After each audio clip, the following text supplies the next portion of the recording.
Do you believe Jerry would actually bench a star player who protested during the national anthem? Well, yeah, Jerry's taken a stand. I mean, when he acquired Greg Hardy, he got crushed, and he defended him. And Ezekiel Elliott in the preseason, he defended him. Jerry takes stands. And I also think Jerry, you've pointed this out, is now a 75-year-old billionaire. And there is a certain threshold in that billionaires club. It's the I don't give a damn anymore, and I think Jerry's crossed it.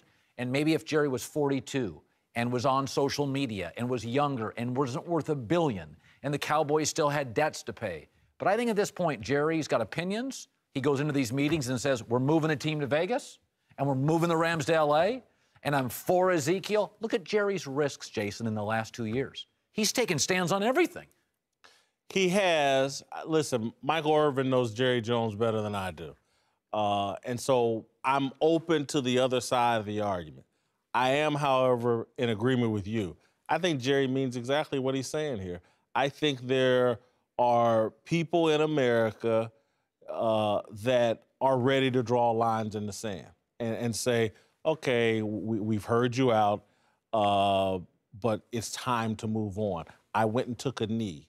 And Jerry Jones is saying, I took a knee on national television and basically embarrassed myself in his mind. And to meet you guys halfway, I think he's talked with his players individually and collectively as a group. He has buy-in from the key players that would. He has buy-in from them. I think that's and so now he comes out and makes his stance and says, this is our policy. But I believe him. I think that if one of Des Bryant, Jason Witten, not that he's going to do it, but Tyron Smith, someone, if they do it, he's going to sit them. He's going to sit them? Yeah.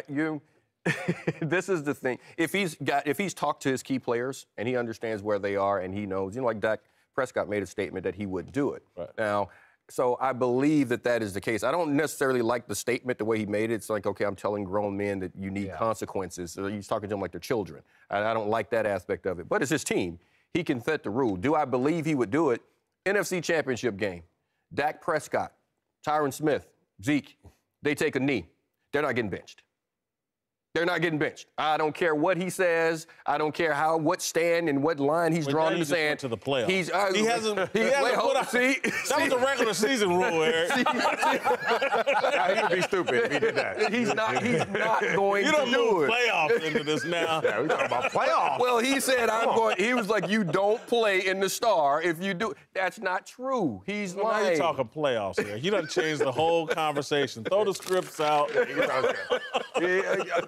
The short, I absolutely believe him. There's no, you got to be a fool if you even try to challenge that. And on both parts too. Of course, he went and talked to his key players and said, "All right, like you said, I met you halfway. Now you're going to meet me halfway. This is over and done with. We're not messing with the product." Because Jerry also sees that too. He knows what's at stake, not just for the Cowboys, but for the league.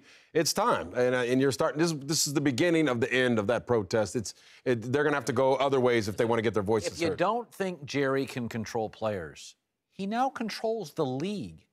He took a stand on this knee. The league followed up today with a memo. He's controlling the other owners, and they were anti-Vegas for 50 years. They're now in Vegas because Jerry's okay. They needed one person to do it, and he's that guy. He's always been that guy. And we've had this conversation that there are certain voices that pretty much speak for the league, and Jerry is one of those voices. Robert Kraft and Jerry. Which is also why I think both of us have agreed that the one team that Cap could play for would be Dallas. Yeah. He's the one guy that could say, no, come on in, and the rest of the league would be okay with it. Listen, I want to say there is a power, a force that's stronger than Jerry Jones, and it's social media, and it's really Twitter. And I'm just telling you, you made the point yesterday, and it's the strongest point. And a year from now, I think all of America will understand this about a year, 18 months from now. This iPhone and these smartphones are in control of all of us. And all of us that spend all our time looking down at these apps or whatever, they're telling us what to do. And so if the iPhone and social media dictates to some of these players, this is what you need to do for your Twitter brand, they'll take a knee. They'll defy Jerry, and I'm not talking about the individual Cowboys, but I'm saying I think, Tony, you think this thing is going away.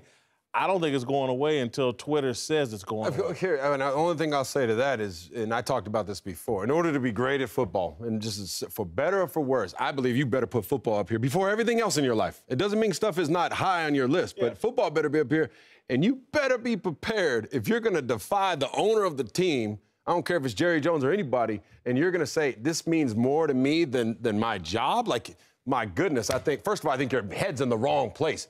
Play the football game. I want to win, and you're my teammate.